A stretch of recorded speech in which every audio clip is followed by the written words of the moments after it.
परं धाम परं ब्रह्म परेशं परमीश्वरं विघ्नकरं शान्तं गणेशं मंगलायनं मंगलमूर्ती मोरया। जो सकळ विद्यांचा दाता आहे, जो सुख करता आहे, जो दुःख हरता आहे, उत्पत्ती स्थिती लय ज्याच्यामध्ये सामावलेले आहे, जो प्रत्यक्ष अत्यंत पवित्र असं तत्व आहे, जो साक्षात परब्रह्म स्वरूप ओंकार आहे, त्या गणेशाला आपल्या चित्तामध्ये धारण करण्यासाठी, त्या गणेशाचं यथार्थ स्वरूप जाणून घेण्यासाठी अत्यंत प्रेमानं आणि सश्रद्धांतकरणानं या पावन मंदिरामध्ये उपस्थित असलेले सर्व गणेश भक्त भगिनी आणि बांधव, आपल्या प्रवचनाचा आजचा 5वा दिवस आणि मला अशी आठवण करून देण्यात आली की अजून पहिले 2च खंड झाले, 11 खंड बाकी आहे.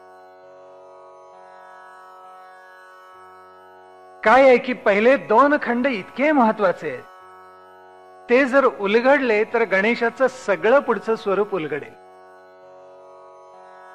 म्हणून आपण त्याला थोडासा अधिक वेळ दिला. पहिला आदिदैविक खंड गणेशाचा आपण उलगडून पाहिला आणि दुसरा जो आहे तो प्रतिज्ञात्मक खंड आहे. ऋतंग वच्मी सत्यंग वच्मी असं आपण पाहिलं. ऋषींनी असं का म्हटलं ऋतंग वच्मी सत्यंग वच्मी? त्याचं कारण असं आहे की ऋत ही वैश्विक व्यवस्था आहे. ही वैश्विक व्यवस्था ज्याला उलगडली त्याला मानवी आयुष्य उलगडलं. ती ज्याला उलगडली नाही त्याच्या जीवनातला संदेह कधीही जाणार नाही. ज्याला ऋत कळलं आणि ऋताधिष्ठित ज्याला सत्याचा व्यवहार करता आला त्याला मानवी आयुष्याचं रहस्य उलगडलं. म्हणजे ऋत हा सिद्धांत झाला आणि त्याची प्रात्यक्षिक किंवा व्यवहार्य बाजू कोणती तर ती सत्य आहे. जो ही वैश्विक व्यवस्था समजावून घेतो आणि त्यानुसार आपलं आचरण करतो त्याचं आयुष्य कृतार्थ आहे, धन्य आहे. त्या ऋताबरोबर जे वावरतात, ऋत ध्यानात ठेवून व्यवहार करतात, ऋताधिष्ठित जे सत्य बोलतात ते एकात्मतेचं बोलतात, ते एकतेचं बोलतात, ते एकतेचा विचार करतात, एकात्मतेचा व्यवहार करतात. तात्पर्य असं की त्या ऋताची संकल्पना आपल्या चित्तामध्ये दृढ बसली पाहिजे. हे आपल्याकडे वारंवार सांगितलं. ऋत एकदा लक्षात आलं की मानवी आयुष्याच्या सगळ्या विसंगती आपल्याला उलगडत जातात. कशी गंमत आहे पहा. मग लक्षात असं येतं की अरे व्यावहारिक सत्ता जी आहे ना, या व्यावहारिक सत्तेमध्ये आपल्याला द्वैत आणि द्वंद्व पाहायला मिळतात. पण एकदा व्यावहारिक सत्ता आपण ओलांडली आणि पारमार्थिक सत्तेचा स्पर्श आपल्या चित्ताला झाला की तिथे द्वैत नाही, तिथे द्वंद्व नाही, तिथे निर्द्वंद्वावस्था आहे, तिथे केवळ अद्वैत आहे. म्हणून सत्याची व्याख्या सुद्धा करताना आपल्या ऋषीजनांनी, आपल्या विद्वानांनी अतिशय सुंदर केले. कालत्रया बाध्यमिति सत्य. सत्य कशाला म्हणायचं? हेच सत्य आहे. कोणतं सत्य हे जाणून घ्या आपण. कालत्रया बाध्यमिति सत्यम असं कशासाठी म्हटलं आमच्या पूर्वजांनी? कालत्रयी सुद्धा ज्याला कोणत्याही स्वरूपाची बाधा येत नाही, म्हणजे मग तो भूतकाळ असो, तो वर्तमान काळ असो किंवा भविष्य काळ असो, ती उत्पत्तीची अवस्था असो किंवा स्थितीची असो किंवा लयाची असो, ती जागृतावस्था असो, स्वप्न असो किंवा सुषुप्ती असो, ती स्थूलावस्था असो किंवा सूक्ष्मावस्था असो किंवा कारणावस्था असो, तो वैश्वानर असो किंवा तैजस असो किंवा घनप्रज्ञ प्राज्ञ असो, या सगळ्याच्या ठिकाणी अबाधित राहणार जे चैतन्य तत्व ते सत्य. कालत्रया बाध्यम. या सृष्टीचा काही क्रम ठरलेला आहे, त्याला अनुप्रसव असं म्हणतात. आणि सृष्टी ज्या वेळेला प्रलयाकडे जाते त्याला प्रतिप्रसव असं म्हटलेलं आहे आमच्या पूर्वसुरीनी. त्याला फार सुंदर अर्थ आहे. अर्थ असा झाला की एखादा घट करायचंय कुंभाराला तर त्याला काही नक्की क्रम ठरलेला आहे सृष्टीचा, आणि ऋताधिष्ठित क्रम लक्षात घेऊनच तो घट घडवला पाहिजे. तिथे हायब्रिड प्रक्रिया काही उपयोगी पडत नाही. आणि असा जर प्रयत्न केला तर कुठेतरी काहीतरी गोंधळ होतो आणि ऋताला आपण कुठेतरी धक्का लावतो असं त्याचा अर्थ आहे. मग पहिल्यांदा घट निर्माण करण्यासाठी माती पाहिली पाहिजे आणि माती अशी शोधली पाहिजे की ज्याचा आपल्याला घट करता येईल. म्हणून मग माती पहिल्यांदा शोधायची, नंतर त्याचा चिखल करायचा. तो चिखल सुद्धा मळायचा, मऊ करायचा, त्याचा गोळा करायचा. म्हणजे चिखल झाल्यावर लगेच घट होत नाही, त्याचा विशेष मऊ गोळा करून घ्यावा लागतो आणि मग चक्रावर ठेवून त्याला गती देऊन मग त्याला आकार द्यावा लागतो. मग ते मडकं तयार होतं. जे माती आहे, चिखल आहे, चिखलाचा केलेला मऊ गोळ आहे आणि त्या गोळ्यातून निर्माण झालेलं मडकं आहे किंवा घट आहे. याला म्हणायचं अनुप्रसव. आणि याचा बरोबर उलटा क्रम जर ध्यानात घेतलात तर असं लक्षात येईल की तो गोळा आहे, त्याचं मडकं झालं, ओलच असताना कुणीतरी मोडून टाकलं तर त्याचा पुन्हा गोळा होणार. त्या गोळ्याचा पुन्हा चिखलामध्ये आपल्याला मिसळायला उपयोग आहेच आहे. आणि समजा झालेला चिखल फेकून दिला आणि तो वाळला तर त्याची पुन्हा माती होणार आहे. ऋतामध्ये अनुप्रसव आणि प्रतिप्रसव हे दोन्ही अनुस्यूत आहेत, अंतर्भूत आहेत. हे समजावून घेतलं पाहिजे. हे ज्याला कळलं तो शहाणा. म्हणून आपल्याकडे जो सत्य बोलतो तो ब्रह्म नक्की जाणेल असं आपल्याला सांगितलेलं आहे. ऋताधिष्ठितच मनुष्य बोलायला प्रवृत्त होतो, कारण त्याला कळलेलं असतं आपलं वचन काय आहे. आपण राजकारणी माणसासारख्या थापा मारणार नाही याची त्याला खात्री असते. त्याचं कारणच आहे की मी जे जे बोलीन ते ऋताधिष्ठित असेल अशी प्रतिज्ञा आपल्या वेदामधल्या ऋषींनी केलेली आहे. उपनिषदामधल्या ऋषींची प्रतिज्ञाच आहे, मी जे जे बोलेन ते ऋताधिष्ठित असेल, सत्याधिष्ठित असेल. आणि म्हणून वेदातला विचार वेदांतामध्ये प्रसृत झाला, उपनिषदांच्या मध्ये आला. आणि म्हणून या ऋषींनी प्रतिज्ञा करताना म्हटले स्वप्रतिज्ञात्मक खंडामध्ये ऋतं वच्मी सत्यं वच्मी. हे का बोलेन त्याच्या मागे एवढी भूमिका आहे.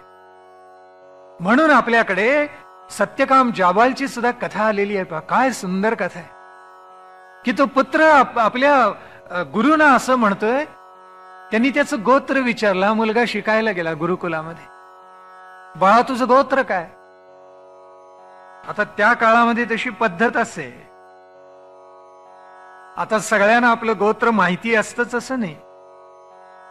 त्या काळात पद्धत होती गोत्र विचारायचं, म्हणजे अमुक एका कुळामधला हा पुत्र आहे. आता म्हणतात गोत्रही नको, काहीच पाहू नका, काही बघायची गरज नाही, सगळं कसंही केलं तरी चालतं. मला वाटतं हे विज्ञानाला सुद्धा मान्य होणार नाही. जी अशी मंडळी म्हणतात ना की वाटेल तशी मोडतोड केली तरी चालेल, हे सुद्धा ऋताधिष्ठित आहे बरं का. ऋषींनी जे प्रवर घालून दिले आम्हाला किंवा गोत्र घालून दिली त्याला काही विज्ञान आहे, त्याला काही शास्त्र आहे माग. जी माणसं हे उद्ध्वस्त करायला बसलेली आहेत हीच मंडळी ज्या वेळेला महालक्ष्मीला जातात आणि घोड्यावर पैसे लावतात त्यावेळेला त्या घोड्याचं बीज 5 पिढे शुद्ध आहे की नाही पहिल्यांदा बघून घेतात. म्हणजे घोडा तुम्हाला रेसमध्ये धावणारा हा शुद्धातिशुद्ध लागतो आणि माणसानी कसाही संकर केला तरी चालेल अशी सांगणारी माणसं असतात. हे काय नवल आहे. अगोदर पाहतात या घोड्याचा बाप कोण, त्याचा आजोबा कोण, त्याचा पणजोबा कोण, त्याचा खापर पणजोबा कोण, हे पहिल्यांदा बघून घेतात आणि त्या घोड्यावर पैसे लावायला ही माणसं प्रवृत्त होतात. आपल्याकडे काही शास्त्र बसवले त्याला काही अर्थ आहे, समजावून घेतलं पाहिजे, कारण ते ऋताधिष्ठित आहे. ऋत आहे त्याच्या मागे. ज्या वेळेला गुरु म्हणाले अरे तुझं गोत्र काय, त्यावेळी तो म्हणाला सद्गुरु मला ज्ञात नाहीये. त्यावेळी ते म्हणाले घरी कोण कोण आहे, तर तो म्हणाला वडील नाही आहेत मला पण आई आहे. मग गुरु म्हणाले आईला विचारून ये. हा घरी गेला आणि आईला विचारलं की माझं गोत्र काय, गुरुनी विचारलेलं आहे. तर त्यावेळेला आईने असं सांगितलं बाळा रे तुझे पिता तुझे वडील फार लवकर मृत्यू पावले आणि आपला आश्रम इतका गजबजलेला असे की माझा दिवस त्या सगळ्यांचं स्वागत करण्यामध्ये, यज्ञाची तयारी करण्यामध्ये, पतीची सेवा करण्यामध्ये, आल्या गेलेल्यांचं स्वागत करण्यामध्ये इतका झपाट्यानं दिवस जात असे की मला हे कधी विचारायचं सुचलंच नाही.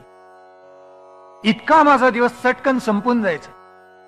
आणि मी अगदी वयानं तरुण आहे त्यावेळेला तुझा जन्म झाला. मी माझ्या पतीला गोत्र विचारलेलं नाहीये. त्यावेळी हा जाबाल जो उठला आणि तो सरळ परत आला गुरुकडे आणि झालेलं सगळं सांगितलं. त्या गुरुला म्हणे इतका आनंद झाला, त्यांच्या डोळ्यामध्ये अश्रू आले. त्याला पोटाशी धरलं त्या जाबालाला आणि म्हणाले, अरे तू जाबाल नाही, सत्यकाम जाबाल आहेस. सत्य कसं बोलावं हे तुला कळतं, शहाणा आहेस. खोटं बोलला नाहीस, अप्रामाणिक बोलून माझा आश्रय घेतला नाहीस. म्हणजे करण्यासारखं केलं नाही, खोटं सांगून विद्या मिळवली नाही. मी ब्राह्मण आहे असं सांगून शरण गेला परशुरामाना आणि खोट्या प्रकारे विद्या प्राप्त केली, असं केलेलं नाही. त्या गुरुना इतका आनंद झाला, पोटाशी धरलं आणि म्हणाले, सत्यकाम जाबालायस, तुला ब्रह्माचं ज्ञान झाल्याशिवाय राहणार.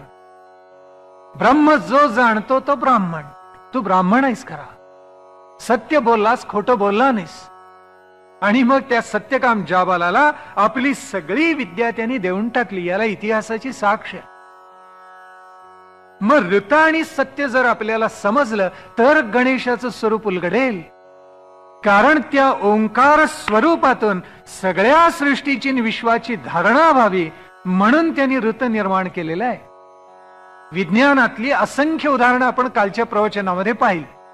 मग त्यात पृथ्वीचं पाहिलं, सूर्याचं पाहिलं, पृथ्वी सूर्यामधल्या अंतराचं पाहिलं. दिवसाची कालमर्यादा एवढीच का असते? पृथ्वी स्वतःभोवती इतकीच का फिरते? इतके तास, इतक्या तासामध्ये इतके मैल का फिरते? 23.5 अंश ती का झुकलेली आहे? या सगळ्याला ऋताची बैठक आहे. शुद्ध विज्ञान आहे. पण ऋत हे केवळ विज्ञानापुरतं मर्यादित नाही, ते ज्ञानालाही तितकंच आपल्याला उपयोजित करता येण्यासारखं आहे, हे समजावून घ्या. म्हणून ऋतं वच्मी सत्यं वच्मी ही प्रतिज्ञा आपल्या पूर्वसुरींनी केली आहे. त्याच्या मागचा जो भावार्थ आहे तो आपल्याला उलगडला पाहिजे. तो एकदा उलगडला की ओंकाराचं स्वरूप उलगडलं.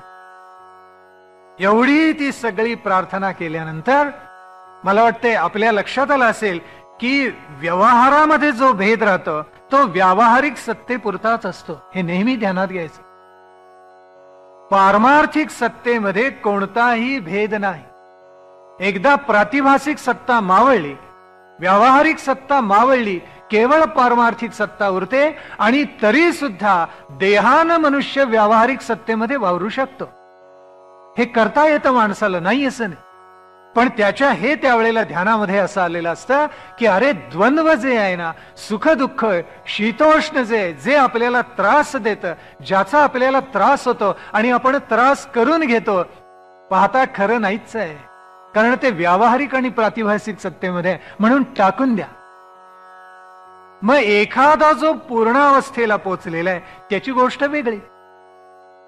नामदेवांच्या सारखा सारमेय तूप राहिलं रे म्हणून मागे धावणारा, आणि दुसरा ज्याला आत्मज्ञान झालेलं नाहीये तो त्या हत्तीला सामोरा गेला, मग हत्तीनं त्याला फेकून दिलं. इथे प्रश्न फरक कोणता आहे? एकाला आत्मज्ञान झालेलं आहे, एकाला झालेलं नाहीये. म्हणून माणसानी वागताना आपली पात्रता काय, आपण परमार्थामध्ये किती उंच गेलेलो आहोत. सत्य असत्यासी मन केले ग्वाही म्हणालेले आहेत ना तुकाराम महाराज. त्याचा अर्थच असा आहे की मला लक्षात येते मी किती आत्मोन्नत होतोय. जगाला फसवेन, मी बाहेर दाखवेन की मी किती चांगला आहे, मी किती सदाचाराने चालणार आहे, मी किती सभ्याचारी आहे. मन सांगत असतं, अरे लबाडा, किती पैशाची उलाढाल केलीस, किती लबाड आहेस, किती पैसे खाल्लेस, किती जणांवर अन्याय केलास. मन साक्षी आहे. सत्य सत्यासी मन केले ग्वाही.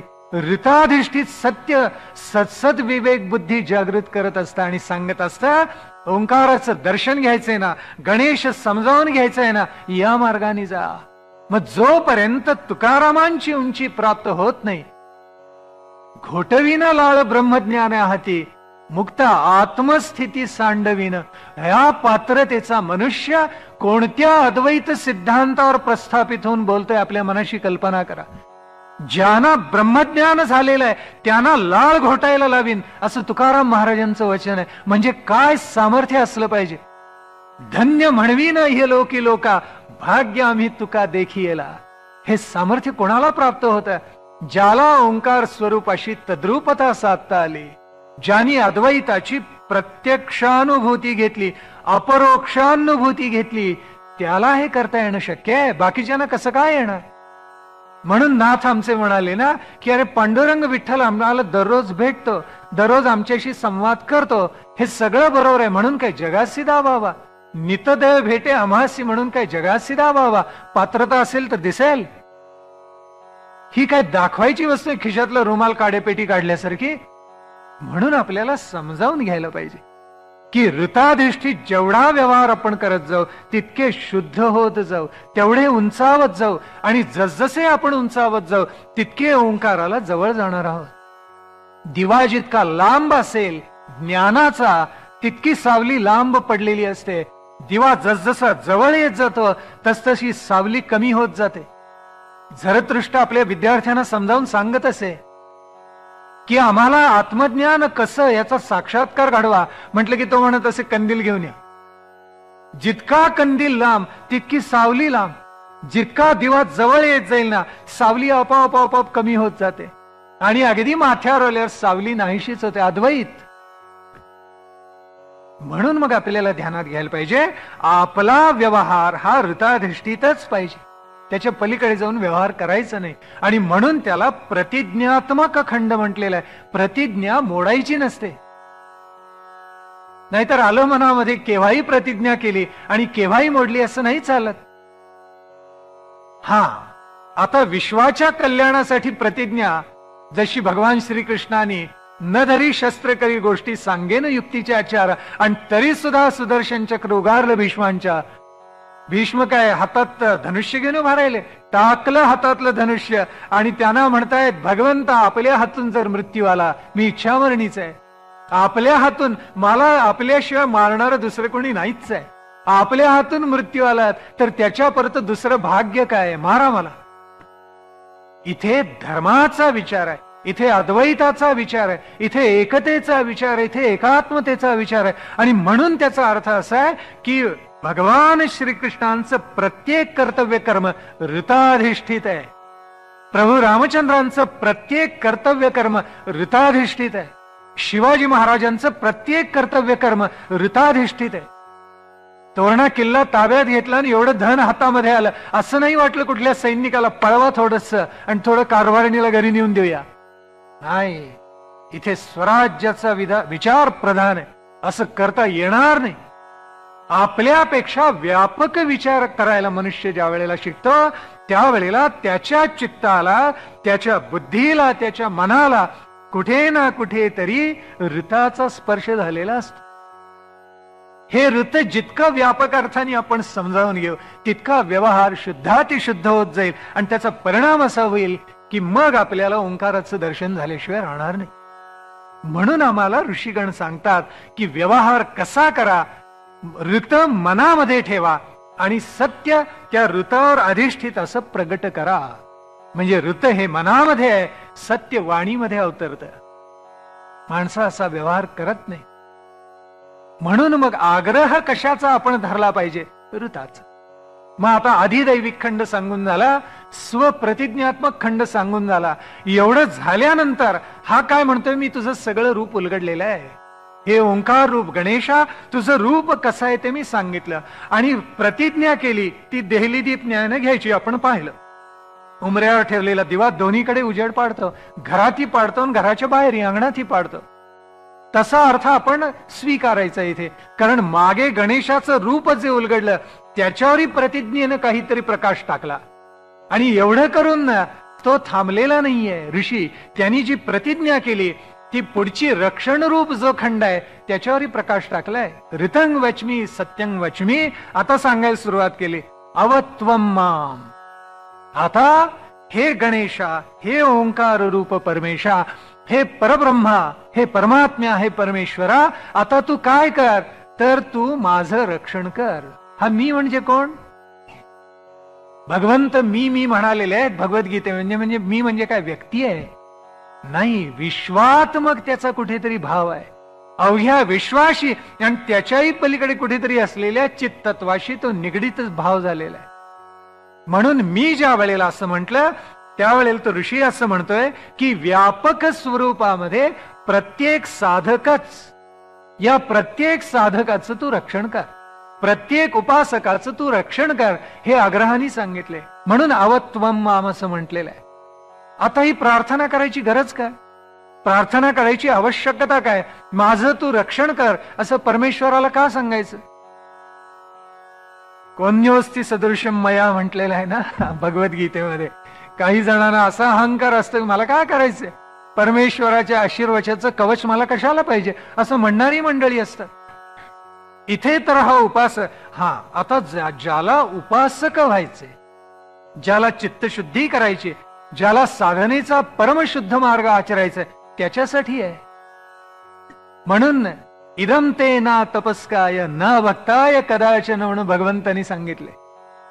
ज्यांनी तप केलं नाही, भक्तीवर ज्याची श्रद्धा नाही, ज्याच्या चित्तामध्ये भाव नाही, त्याला हे अजिबात सांगू नये असं भगवंत म्हणतात. याला केवढा सुंदर अर्थ आहे आपल्या लक्षात आलं का? म्हणून काल मी म्हंटल ना की रामकृष्ण परमहंस कलकत्त्याच्या रस्त्यामधून जाताना दक्षिणेश्वराच्या पुढे हिंडत असताना म्हणत असत, माते माझ्या अत्यंत कठोर अशा तर्कावर प्रहार कर आणि त्याला विरघळून टाक, माझ्या मनामध्ये शुद्धातली शुद्ध श्रद्धा आणि दृढनिष्ठा जागू दे. कशासाठी म्हटलं? कारण ती निष्ठा आणि तसा भाव, तशी श्रद्धा असल्याशिवाय हा उपासक, हा साधक म्हणणारच नाही अवत्वम मा म्हणून. इथे म्हटलेलं आहे त्या अर्थी त्याच्या मनामध्ये तो भाव आहे, ती श्रद्धा आहे, ती निष्ठा आहे. मग व्यापक अर्थाने प्रत्येकच भक्ताचं, प्रत्येकच उपासकाचं, प्रत्येकच साधकाचं रक्षण कर असं मागणं मागितलेलं आहे. आमच्या ऋषीजनांचं वैशिष्ट्यच हे आहे की स्वतःसाठी काही मागितलं नाही. ज्ञानोबांनी काय स्वतःसाठी मागितलं?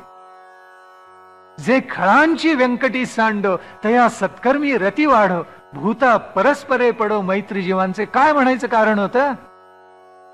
मागितलं तेच मुळात विश्वात्मक. आपल्या सगळ्या तत्वज्ञानाची बैठक हीच विश्वात्मक आहे.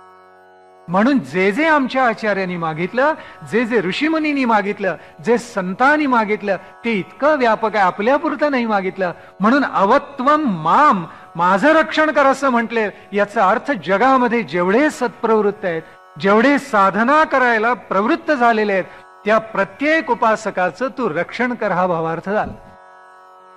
आता का म्हटलं बरं आहे? त्याचं कारण असं आहे की मनुष्य ज्या वेळेला परमार्थाची वाटचाल करत असतो, परमार्थामध्ये आपली उन्नती व्हावी, अध्यात्मात काहीतरी मिळवता यावं आपल्याला असा प्रयत्न करत असतो, त्यावेळेला त्याच्यामध्ये अडचणी येतात, त्याच्यामध्ये विघ्न येतात, त्याच्यामध्ये अंतराय येतात. अंतराय फार सुंदर शब्द आहे, योगामध्ये हा नेहमी वापरला जातो. अंतराय येऊ नये म्हणून साधकांनी, उपासकांनी खबरदारी, अत्यंत काळजी घ्यायची असते. म्हणून इथे सांगितलं काय? कारण असं आहे की हा अंतराय येऊ नये, हे विघ्न येऊ नये म्हणून साधक मागणी करतोय. कारण हा विघ्नहर्ता आहे. मागणं सुद्धा कोणाकडे मागितलेलं आहे? जो विघ्नहर्ता आहे त्याच्याकडेच मागणं मागितले आणि सांगितले विघ्न येऊ देऊ नको, ही प्रार्थना केली. मग आता ही विघ्न कोणत्या स्वरूपाची असतात तर काय येतात? आपल्याकडे त्या विघ्नांची फार सुंदर जंत्री केलेली आहे, यादी फार सुरेख दिली. कोणकोणती विघ्न येतात? विघ्न अनंत प्रकारची असतात. त्यातलं पहिलं विघ्न आहे त्याला म्हणायचं आधी. आधी आणि नंतर नव्हे, आधीन मग व्याधी असं सूत्र आहे. आधी याचा अर्थ मानसिक रोग. कमी जास्त प्रमाणात प्रत्येकाला हा रोग असतो. काही जणांच्या बाबतीत प्रमाण कमी, काही जणांच्या बाबतीत जास्त. मानसिक चिंता नाही अशी व्यक्ती शोधूनही सापडणार नाही.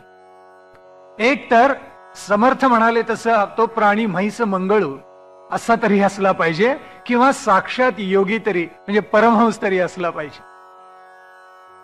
आधी म्हणजे मानसिक चिंता कोणत्या ना कोणत्या तरी गोष्टीची आहे. पैशाची तरी आहे, कीर्तीची तरी आहे, व्यवसायाची तरी आहे, नोकरीची तरी आहे, कन्यापुत्रांची तरी आहे, घरामधल्या वृद्ध लोकांची तरी आहे, भविष्याची आहे, वर्तमानाची आहे, भूतकाळाची टोचणी 100 गोष्टी आहेत, पण आहेत. आधी मानसिक रोग नसलेली व्यक्ती सापडणं कठीण आहे. म्हणून जगी सर्व सुखी असा कोण आहे, हे कशाला सांगावं लागलं संतांना आम्हाला? त्याच्या मागची भूमिका ही, आधीग्रस्त प्रत्येक मनुष्य अंशतः कविना आधी प्रत्येकाला असणार. अगदी थोर महात्मे जरी घेतले तरी त्यांच्या मनामध्ये कुठेतरी बोचणी आहेच आहे. अरे पुढे काय होणार, पुढे काय होणार? अगदी जे लोकोत्तर कारक पुरुष आहेत ना, त्यांच्या बाबतीत मात्र हे नाही. तरी सुद्धा भगवान व्यासानं टाहो फोडून म्हणावं लागलं ना, दोन्ही हात उंच करून सांगतोय की धर्मसेवन करा, कारण अर्थकाम त्याच्यामुळे आपोआप प्राप्त होतात. पण माणसं न ऐकता धर्माला बाजूला टाकतात आणि अर्थकाम तेवढा ओरबाडून घेतात. हे व्यासानं सांगावं लागलं. म्हणजे भगवान व्यास कारक महापुरुष आहेत, युगात्मे आहेत, आणि तरी सुद्धा आधी आहे कुठेतरी मनामध्ये, कुठेतरी बोच आहेच. मग आधी असते, हा पहिलं विघ्न आहे आपल्या तपश्चर्येमध्ये येणार. कारण ते मन तुमचं कुरतटायला लागलं. ओंकाराची तुम्ही काय उपासना करणार मला सांगा? ओंकाराची जर उपासना करायची असेल, म्हणून 8 प्रहर माझारी ज्ञानेश्वर माऊली कशासाठी बोलून गेली एवढं? निमिष एक मोटके भरी देतू जाय, ते एक निमिष एक क्षण आधी सगळ्या विसरून तुला देता येईल का? देता येणार नाही. हेच सांगायचं ना ज्ञानोबाना. ते देता येत नाही म्हणून ज्ञानोबाच्या उंचीचं आपल्याला होता येत नाही. आधी सारखी कुरतटच असते मनाला, आणि ती कुरतटत असल्यामुळे मग ज्या वेळेला ओंकार स्वरूपाचं ध्यान करायला मनुष्य बसतो, उपासनेला बसतो, त्यावेळेला घडतं काय पहा. घडतं असं की नको नको ते विचार भराभरा मनामध्ये यायला लागतात.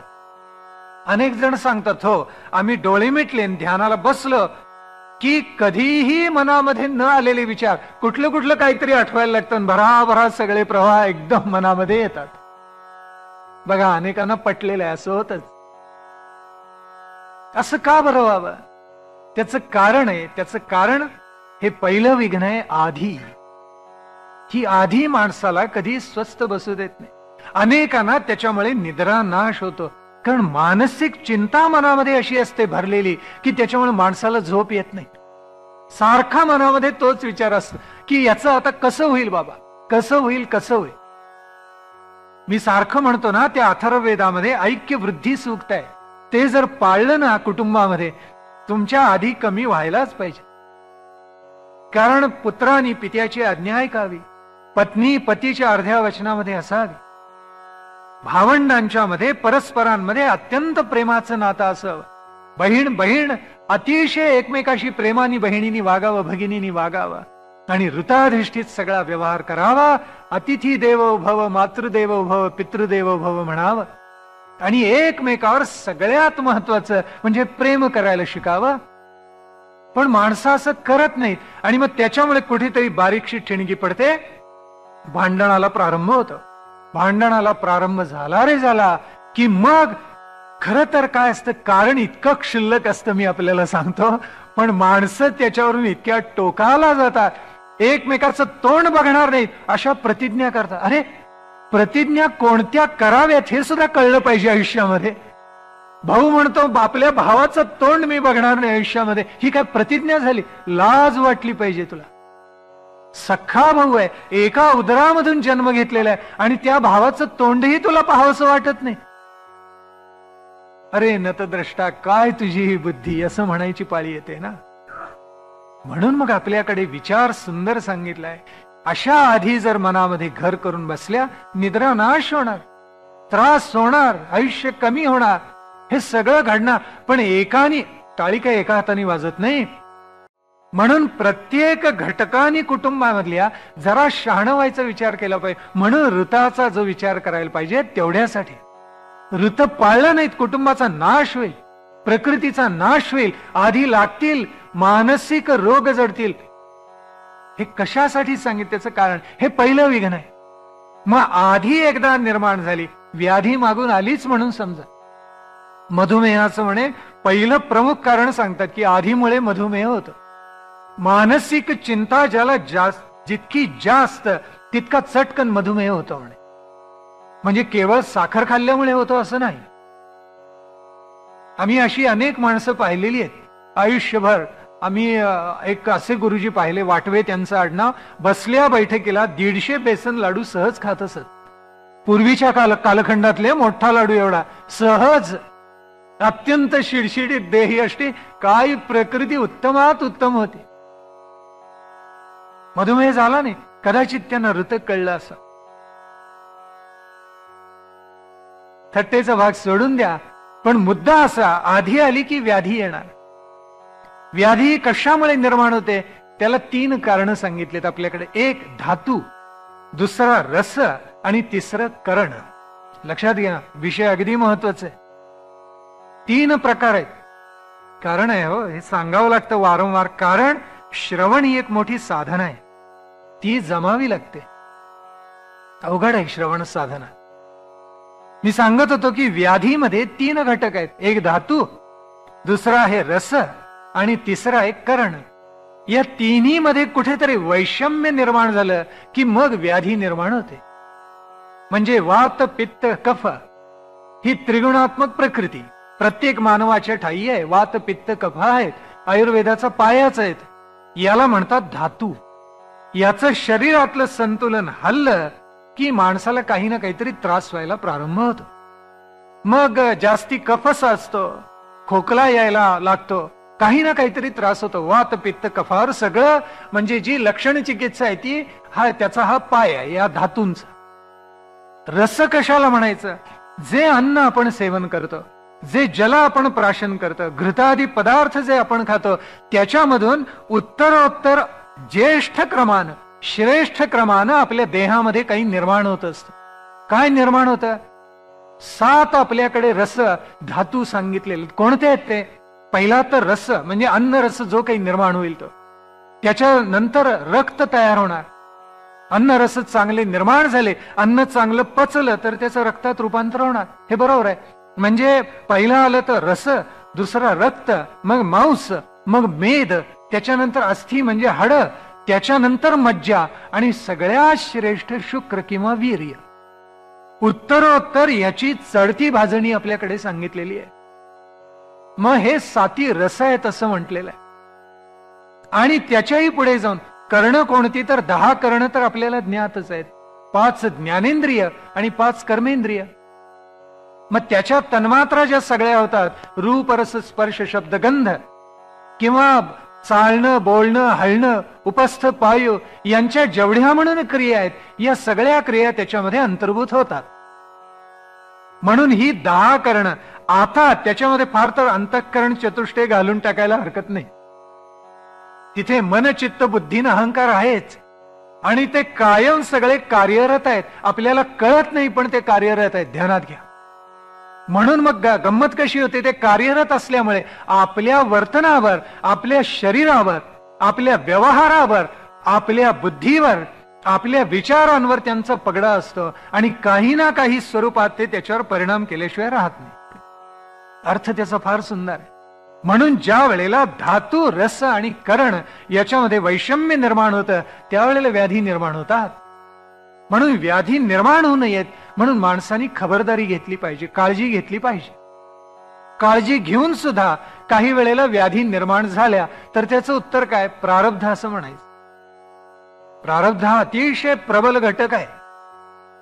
कारण कर्माची चोदना म्हणून जी सांगितलेली आहे त्याला 5 घटक कारणीभूत आहेत, आपल्याला ज्ञात आहेत. अधिष्ठानम तथा कर्ता, करणम च पृथक विधम, विविधाश्च पृथक चेष्टा, दैवम चैवात्र पंचमम. 5 घटक आहेत आणि त्याच्यामुळे कर्माची सिद्धी आहे. पण कर्माची सिद्धी होत असताना आधी व्याधी मागे लागलेले असतात, हे माणसाने कधीही विसरायचं नाही.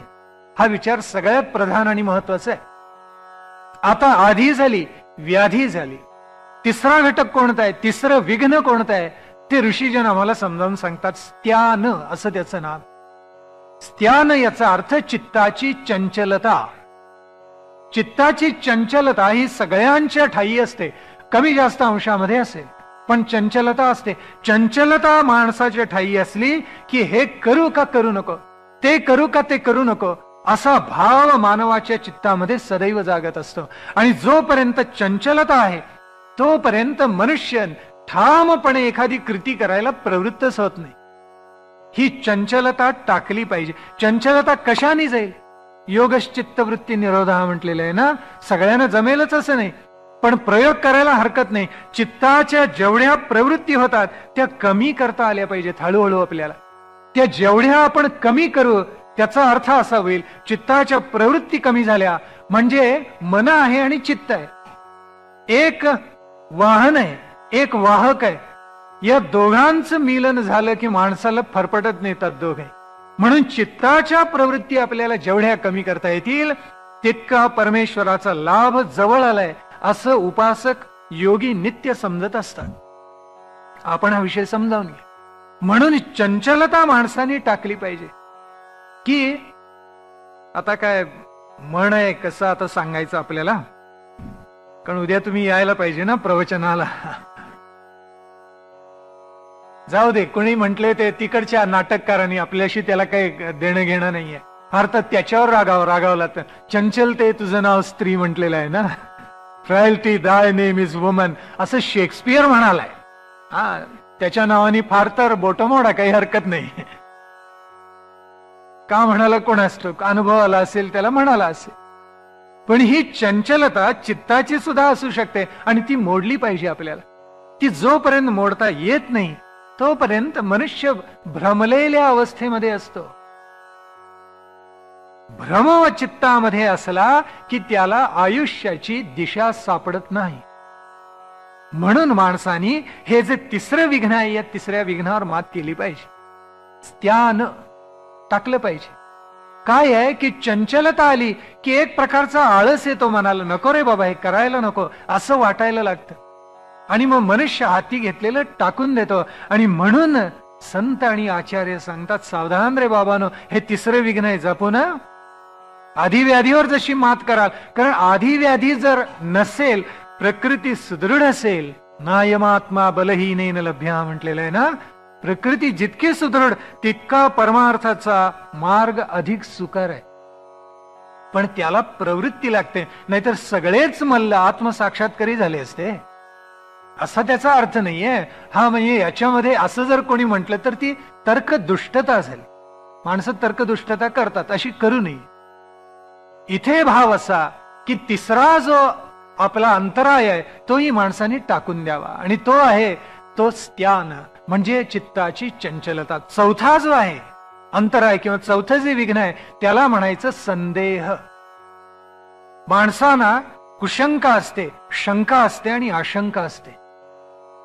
जो तामसी प्रवृत्तीचा मनुष्य आहे त्याला कुशंका असते, जो राजस प्रवृत्तीचा आहे त्याला शंका असते, आणि जो सात्विक प्रवृत्तीचा आहे त्याला आशंका असते.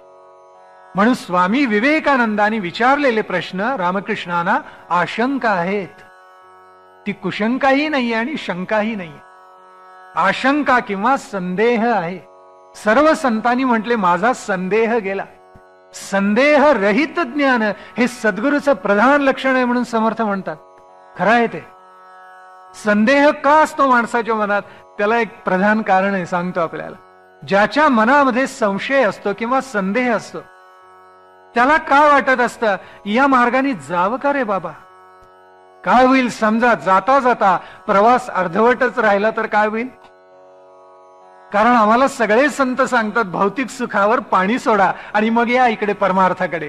समजा आम्ही भौतिक सुखावर पाणी सोडलं आणि परमार्थाच्या वाटचालीला लागलो आणि परमार्थाची वाटचाल पूर्णच झाली नाही तर भौतिक सुखावरही पाणी सोडलं आणि आता परमार्थाचाही लाभ नाही, म्हणजे ओंकाराचंही दर्शन नाही, गणेशाचंही दर्शन नाही, आणि भौतिक सुख जी आम्ही टाकली तीही आजची गेली. म्हणजे ना अरत्र न परत्र, त्रिशंकू सारखी अवस्था झाली, मध्ये लोंबकाळत राहिलं. असा संदेह अनेकांच्या मनामध्ये असतो.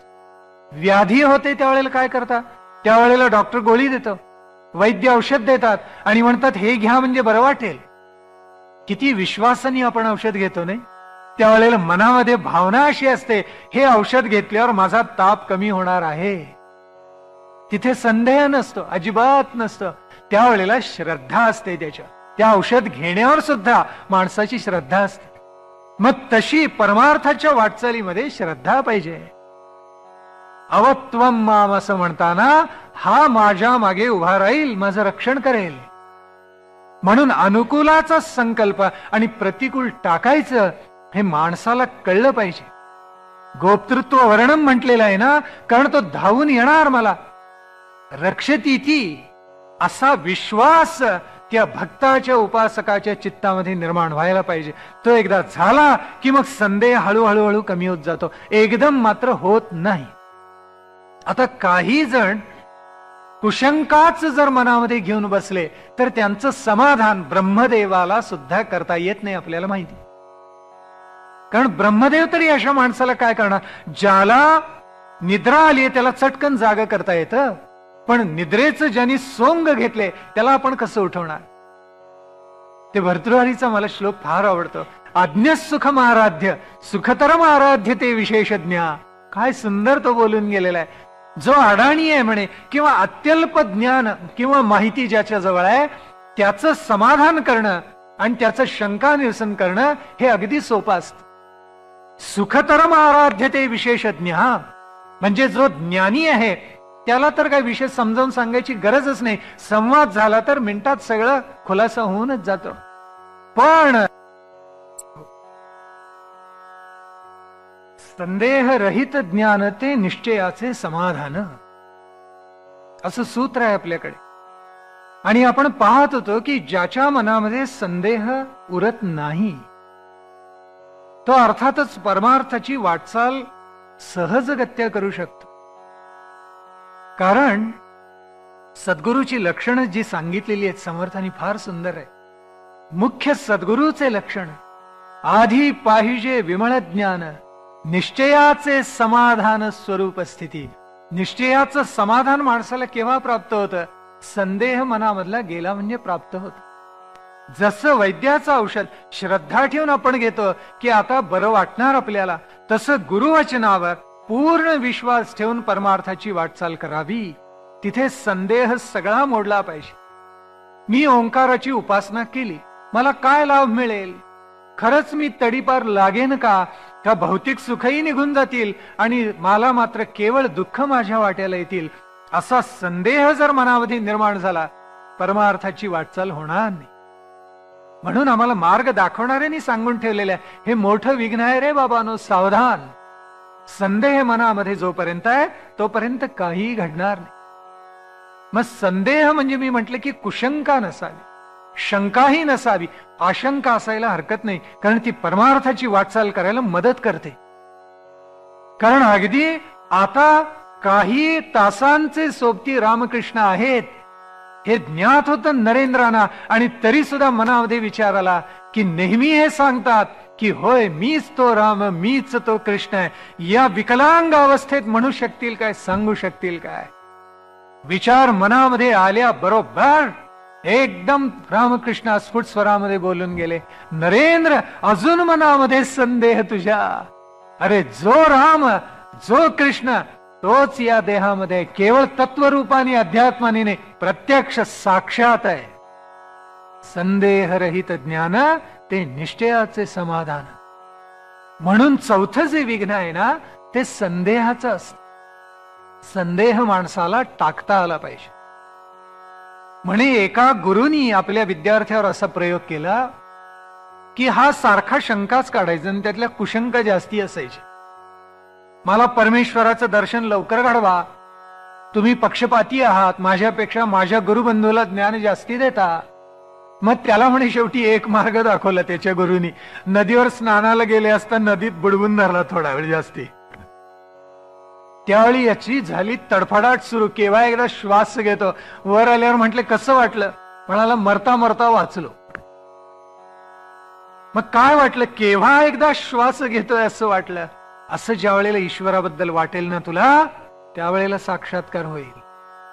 असं होतं का, असं होत नाही. असा जीवाचा तडफडाट तुझा होतो का, होत नाही. म्हणून मग आग्रहाने काय सांगितलं इथे, संदेह चित्तामधला टाकून द्या. संदेह हे चौथं विघ्न आहे. पाचवं विघ्न काय सांगितलं, प्रमाद. मनुष्य ज्या वेळेला परमार्थ साधनेची वाटचाल करत असतो त्यावेळेला त्याला जाणीव असते की आपण वाटचाल कशी करायला पाहिजे, कारण गुरुनी मार्ग दाखवलेला असतो, त्या मार्गाने जाणं एवढं त्याचं कर्तव्य असतं. हे करत असताना काही फळं दृगोच्चर व्हायला लागलेली असतात, मन शुद्ध व्हायला लागलेलं असतं, चित्त स्थिरावायला लागलेलं असतं, प्रवृत्ती कमी व्हायला लागलेल्या असतात. आणि एवढ्यात काय होतं सांगतो आपल्याला की कुठेतरी चित्तामधल्या सुप्त वासना या एकदम प्रबळून उफाळून वरती येतात आणि चाललेल्या साधनेमध्ये विघ्न आणतात. ते विघ्न इतकं भयंकर असतं की फळ दिसायला लागलेलं असून सुद्धा उपासनेचा कंटाळा साधक करतो. त्याला म्हणतात प्रमाद. हा प्रमाद सुद्धा माणसानी कधीही करू नये. आणि त्याच्या पुढचं तर महाभयंकर आहे विघ्न अंतर आहे, आणि ते म्हणजे आलस्य. आळस हा इतका भयानक शत्रू आहे माणसाचा. आळसावर समर्थांनी तर इतकी कडाडून टीका केली, इतकं लिहिले म्हणून सांगू आपल्याला, भयंकर कठोरपणे लिहिलेलं आहे. आळस नागवून टाकतो माणसाला असं म्हटलेलं आहे की परमार्थामध्ये तुम्हाला एक क्षणही बेसावध राहून चालत नाही. जसं यंत्रावर काम करत असताना तुम्हाला एक क्षण सुद्धा बेसावध असून चालणार नाही. केव्हा यंत्रात हात जाईल काही सांगता येत नाही. परमार्थामध्ये सुद्धा तसंच आहे. बेसावध राहिलात की त्याचे तुम्हाला लगेच परिणाम दिसणार नाहीत, पण जसं कराल तसं भराल, हा नियम आहे तिथे. म्हणून परमार्थ साधनेमध्ये आळस चालत नाही. बाकी सगळं करायला मनुष्य प्रवृत्त असतं, बाकी काहीही करत नाही. देवघराला जागा किती लागते घरामध्ये? अगदी थोडी जागा असते. बाकी सगळं मनुष्य करेल, देवघराला जागा नाही म्हणतो. बाकी सगळ्याला आहे. शयनगृहाला जागा आहे, अभ्यासिकेला जागा आहे, दिवाणखान्याला जागा आहे, दूरदर्शनला जागा आहे, सीडी प्लेअरला जागा आहे, सगळ्याला आहे. पण देवघर 4 प्रतिमा ठेवायला जागा नाही असं म्हणणारी माणसं असं, हे केवढं नवल आहे. म्हणून माणसांनी थोडं सावध असलं पाहिजे. आळस तर फारच वाईट. ईश्वराची उपासना करायला माणसानं कधीही चुकू नये. निदान 2 वेळेला नाव घ्यायला तरी काय अवघड आहे माणसाला, पण माणसं तेही करत नाहीत. आणि म्हणून उपासना जर करायची असेल तर त्याला नियमितता लागते. जोपर्यंत नियमितता नाही तोपर्यंत तुम्हाला परमार्थाची वाटचाल करताच येणार नाही. नित्य पाहिजे ते कर्म, तुमचं नित्य असलं पाहिजे आणि ते आग्रहाने केलं पाहिजे की याच्यातून परमार्थाची वाटचाल माझी साध्य होणार आहे, सिद्धी मला प्राप्त होणार आहे त्याची. हा दृढ विश्वास चित्तामध्ये असला, सिद्धी म्हणजे अष्टसिद्धी नव्हे, त्या ओंकाराचं परमात्म्याचं दर्शन मला होणार आहे, हा दृढ विश्वास चित्तामध्ये असला पाहिजे. मग आधी आहे, व्याधी आहे, स्त्यान आहे, मग संदेह आहे, प्रमाद आहे, आलस्यही आहे, आणि 7वं एक महत्वाचं विघ्न सांगितले, त्याला म्हणतात अविरती. अविरती याचा अर्थ असा की इंद्रिय माणसाची इतकी प्रबळ असतात की परमार्थाची वाटचाल करायला लागला कुठेतरी तुम्हाला फरफटत नेतात. त्या इंद्रियांचे दास होऊ नका असं सर्व संतांनी आणि ऋषीजनांनी सांगितलेलं आहे. पण इंद्रियांचं प्राबल्य असं असतं, इंद्रियांचं सामर्थ्य असं असतं की ते माणसाला कुठेतरी इकडे तिकडे घेऊन जातात. त्याला म्हणायचं अविरती. म्हणजे काय करतात? इंद्रिय माणसावर मात करतात. आणि इंद्रियांनी माणसावर मात केली की मनुष्य आपल्या इच्छेप्रमाणे न वावरता इंद्रियांच्या इच्छेप्रमाणे वावरायला प्रवृत्त होतं. आणि तिथे काम क्रोध सगळे रिपू तुमच्या डोक्यावर येऊन बसतात. म्हणून आपल्याला सावध व्हायला सांगितलेलं आहे. म्हणून 7वा त्यातलं अंतर आहे किंवा दोष विघ्न काय असेल तर अविरती आहे. म्हणून ते येऊ देऊ नका. मग हे सगळीकडे आपल्याला उपयोजनेचं करता येईल असं ध्यानामध्ये घ्या. हे श्रवणाला लागू आहे, मननाला लागू आहे, निदिध्यासालाही लागू आहे. श्रवणी साधना आहे, त्यात आळस नको, त्यात संदेह नको, आशंका असावी, ठीक आहे. म्हणजे कुशंका शंका नको, संदेह किंवा आशंका चालेल. पण तरकटपणा आणि दुष्टभाव नसावं की काय होणार आहे याच्यातून. जर श्रवण भक्तीची थोरवी सगळ्या संतांनी सांगितली, आपल्याला मान्य व्हायलाच पाहिजे.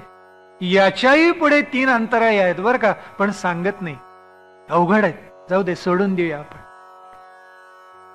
अलब्ध भूमिकत्व फार अवघड आहे विषय, सोडून देऊ आपण. पण जेवढे समजतील स्थूल स्वरूपामध्ये तेवढे अंतराय किंवा विघ्न आपल्याला सांगितले. तेवढी आपण समजावून घेतली असतील. आता आपण मनामध्ये असं घ्यायचं की ही विघ्न आपण टाळली पाहिजे. अवत्वम माम असं का म्हटलेलं आहे? हे 7 आणि त्याच्या पुढचे 3 अवघडातले अवघड अंतर आहे. हे परमेश्वरा, माझ्या साधनेमध्ये, माझ्या उपासनेमध्ये विघ्न आणतील. आणि म्हणून तू काय कर, माझं म्हणजे पर्यायन विश्वामधल्या प्रत्येक उपासकाचं रक्षण कर. अववक्तारम, उपासकाचं रक्षण कर. पुढे काय सांगितलं? वक्त्याचं रक्षण कर. जो वक्ता आहे, बोलणार आहे, त्याचं रक्षण कर. आपल्याकडे वक्त्याची व्याख्या केली आहे, ती मात्र समजावून घ्यायला पाहिजे. कोणीही वक्ता नाही, जो बोलतो तो वक्ता आपण म्हणतो, तसं नाही. आपल्याकडे वक्ते अनेक असतात. म्हणजे मग पोटार्थी असतात. एवढं मानधन द्याल का? 3 व्याख्यानं सुद्धा करतो दिवसात, तयारी असते. तेवढं मानधन मिळालं म्हणजे झालं. याला वक्ता म्हणत नाही. वक्ता पोटार्थी नसावा असं म्हटलेलं आहे आपल्याकडे. मानधन घ्या, अंगाई करू नको. कारण विषय समजल्याशिवाय पुढे काय जाणार. असं शिक्षणशास्त्र महाविद्यालय आहेत ना, त्या महाविद्यालयामध्ये विद्यार्थ्यांना ज्या वेळेला सांगतात ना सराव पाठ कसे घ्यायचे, त्या सराव पाठामध्ये म्हणे पायऱ्या असतात. एक एक पायरी ओलांडून जायचं आणि या सगळ्या पायऱ्या ते 35 मिनिटांमध्ये पुऱ्या करायच्या. म्हणजे कसं, पहिल्यांदा प्रस्तावना करायची. म्हणजे प्रस्तावना, जो विषय आपण मांडणार त्याच्याशी संबंधित विषय त्या प्रस्तावनेमध्ये आला पाहिजे. महात्मा गांधींच्या बद्दल सांगायचं असेल, प्रश्न विचारायचा, राष्ट्रपिता कोणाला म्हणतात? मग महात्मा गांधींना, म्हणजे महात्मा गांधींच्याकडे आपण आलो. ही प्रस्तावना. मग हेतुकथन करायचं. मग हेतुकथन केल्यानंतर विषय विवेचन करायचं. मोठं असतं सगळं, म्हणजे जो हातात विषय शिकवायला घेतलेला तो विषय सांगायचा. मग संकलन करायचं, म्हणजे महत्वाच्या मुद्द्यांची उजळणी करायची. ती उजळणी झाली की उपयोजन. मग विद्यार्थ्याला कळले की नाही, त्याचं ज्ञानाचं उपयोजन होते की नाही ते पाहायचं. ही 5वी पायरी. आणि शेवटची पायरी गृहपाठ. आमच्या इथे माग माणसं बसलेली असतात, निरीक्षक, आणि 6च्या 6 पायऱ्या व्हायलाच पाहिजे. एखादा विद्यार्थी म्हणतो, अहो सर पण त्यांना कळलेलं नाहीये, विषय विवेचन मी करतोय पण कळलं नाहीये, मग मी संकलन कशासाठी करू? कारण संकलनात मला उत्तरच मिळणार नाहीत. काही नाही, 6 पायऱ्या व्हायलाच पाहिजेत. भले त्या विद्यार्थ्यांचं काही का होईना वर्गामधल्या, असं नाही करून चालत ना. विषय हा कळला पाहिजे, आत्मसात व्हायला पाहिजे. आणि म्हणून ओंकाराचीच इच्छा दिसते, हळूहळू जावा, गडबड करू नका. मग अववक्तारम असं सांगितलं, वक्त्याचं रक्षण करा सांगितलं. वक्ता हा कसा, आपल्याकडे एक साधी व्याख्या केलेली आहे. त्याच्यावर कोणावर टीका करायचा हेतू आहे असं आपण कृपया समजू नका. मानधन घेणं गैर नाही, त्याचा अभ्यास आहे त्याच्यामागे कष्ट आहेत प्रत्येक वक्त्याचे. पण पोटार्थी वक्ता वेगळा आणि परमार्थ सांगणारा वक्ता वेगळा. आपल्याला एक त्यांनी सूत्र असं घालून दिलेलं आहे, जो ईश्वराच्या स्वरूपाचं प्रतिपादन करतो. मी पुन्हा सांगतो आपल्याला, जो ईश्वराच्या स्वरूपाचं प्रतिपादन करतो त्याला आपल्याकडे वक्ता म्हटलेलं आहे. वक्त्याचं सामर्थ्य असं आहे की श्रोत्याच्या चित्तामध्ये पालट घडवून तो आणू शकतो. ज्याच्या शब्दाला आत्मतत्वाचा स्पर्श झालेला आहे तो बदललाच पाहिजे, कारण तो स्वतः वक्ता बदललेला असतो. आणि वक्ता जितका प्रामाणिक आणि शुची झालेला असतो तितका त्याचा प्रभाव हा श्रोत्यांच्यावर अधिक असतो. म्हणून आपल्याकडे अववक्तारम, त्या श्रोत्याचं, त्या वक्त्याचं रक्षण कर म्हटलेलं आहे. का? हा वक्ता कोण आहे? हा वक्ता म्हणजे आमचे आचार्य आहेत. हा वक्ता कोण आहे? आमचे ऋषी मुनिजन आहेत. हा वक्ता कोण आहे? आमचे संत आहेत. एक एक वाक्य असं बोललेले आहेत की आमचा देह, आमचं मन, आमचं चित्त, आमची बुद्धी, आमची धृती, आमचा बोध सगळं कृतार्थ होऊन जावं असं सामर्थ्य त्यांच्या एकेका वाक्यामध्ये. आणि म्हणून हव्यास असा धरलेला आहे, जो पुरुषार्थ सिद्धी 4थी घेऊन आपुला हाती रिगाला भक्तिपंथी जगा देतो. ज्ञानेश्वर माऊलींनी काय सांगितलं? आपल्यापुरता आनंद ठेवला नाही, रिगाला भक्तिपंथी जगा देतो. सगळ्या जगाला ब्रह्मानंद वाटून टाकलेला आहे. माऊली म्हणाली. मग आमच्या नामदेव महाराजांनी प्रतिज्ञा केली, नाचू कीर्तनाचे रंगी ज्ञानदीप लावू जगी. कीर्तनात नाचणार ते सगळे जन शहाणे व्हावेत, ज्ञानाचे दीप सगळीकडे प्रज्वलित व्हावेत म्हणून कीर्तनात नाचणार, माझा अहंकार सुखावा म्हणून नाही. अहंकार सुखवणारा वक्ताच नव्हे, अहंकार सुखावा म्हणून नाचणारा कीर्तनकारच नव्हे, निरूपणकार नव्हेच. खूण दाखवून दिलेली आपल्या ईश्वराच्या स्वरूपाचं निरहंकार वृत्तीनं प्रतिपादन करणारा तो वक्ता. मग नाथ आमचे काय म्हणाले, जै धर्माची वाट मोडे अधर्माची शीग चढे, तई आम्हा येणे घडे संसार स्थिती. कशासाठी आलो आम्ही इथे? कारण आहे धर्म मोडला आणि अधर्माची शीग वाढली म्हणून आलो. धर्माची पुनर्प्रतिष्ठापना करण्यासाठी म्हणून आलोय. आम्हा का संसार येणे जड जीव उद्धरणे. कशासाठी आलेत? जड मूढ अनंत आहेत ना, त्यांचा उद्धार करण्यासाठी आम्ही आलोय. नाथांचं निस्संदेह वचन आहे. मानसे तुकाराम महाराज काय म्हणाले, आम्हा हे कौतुक जगा द्यावी नीत, नीती द्यावी जगाला शिकवावी म्हणून आलोत. आम्हा हे कौतुक जगा द्यावी नीत, करावे फजित चुकती ते. फजित करून टाकू चुकतायत ते. समजलात काय? इशारा दिलेला आहे तुकाराम महाराजांनी. आम्ही वैकुंठवासी आलो याच कारणासी, बोलिले जे ऋषी साच वर्ताया. वर्तून दाखव. आम्हाला आमच्या आचार्याने ऋषीजनांनी जो मार्ग घालून दिलाय तो वर्तून दाखवण्यासाठी आलेलो आहोत. मग आमचे समर्थ काय म्हणाले, जे जे आपणासी ठावे ते ते दुसऱ्यासी शिकवावे, शहाणे करून सोडावे सकळ जन. काय वासना इच्छा तरी संतांच्या काय आहेत पहा, की सगळ्या जगाचं कल्याण व्हावं असा विचार त्यांनी व्यक्त केलेला आहे. याला काय म्हणतात? याला वक्ता म्हणतात. नाहीतर अमुक एक पार्टी ही कम्युनल आहे, त्यांना मत देऊ नका, आम्हाला मत द्या, याला वक्ता नाही म्हणत. ही लबाडी झाली, हा स्वार्थ झाला, हा अहंकार झाला, ही तामसी पातळीवर केलेली लढाई झाली. याला वक्तृत्व म्हणत नाही. म्हणून वक्ता दश सहस्रेषु का म्हटले? इतका व्यापक विश्वात्मक विचार कोण करेल तो वक्ता. म्हणून ज्ञानेश्वर महाराज वक्ते आहेत, म्हणून तुकाराम महाराज वक्ते आहेत, म्हणून समर्थ आहेत, म्हणून नामदेव आहेत, म्हणून शंकराचार्य आहेत, म्हणून एकनाथ आहेत. ही यादी सांगायचं कारण असं, समर्थांनी दासबोध लिहिण्याच्या अगोदर आणखीन एक ग्रंथ लिहिलाय बरं का, त्याला जुना दासबोध म्हणतात. ज्यांचा अभ्यास आहे त्यांना लक्षात आला असेल, किंवा त्याला 21 समासी असंही नाव आहे, जुना दासबोध. या जुन्या दासबोधामधलं तिसरं जे आहे ना समासाचं प्रकरण, त्याच्यामध्ये वक्ता श्रोता असंच नाव आहे त्याचं. आणि त्याच्यामध्ये त्यांनी वक्त्याची श्रोत्याची सगळी लक्षणं उलगडून दाखवलेत. वक्ता पाहिजे अनुभवाचा असं एक वचन बोललेत. अनुभव म्हणजे आत्मानुभव.